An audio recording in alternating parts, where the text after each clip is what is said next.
महाराष्ट्रभर पावसाने मे महिन्यातच हजेरी लावली असून या पावसामुळे शेतकरी वर्गाचे मोठे नुकसान झाले आहे। या पावसामुळे शेतकऱ्यांच्या लाखो रुपयाचा मालाचा नुकसान झाला असून याच पावसाचा फटका पैठण येथील शनी मंदिर परिसरातील स्थानिक रहिवासी यांना बसला असून स्थानिक रहिवासी यांच्या घरात व शेतीत पाणी शिरले, तसेच पावसामुळे त्यांच्या पिकाचे देखील नुकसान झाले।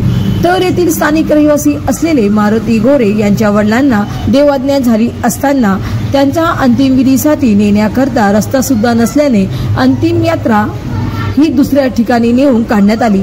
अंतिम यात्रा ही राहत्या घरून काढता न आल्याने गोरे परिवारांकडून रोष व्यक्त करण्यात आला, तर परिसरातील नागरिक यांच्याकडूनही संतप्त प्रतिक्रिया उमटत आहे। तर पावसामुळे झालेल्या नुकसानीचे पंचनामा करून योग्य ते सहकार्य करावे अशी मागणी करण्यात येत आहे। Maharashtra vibe news Paithan.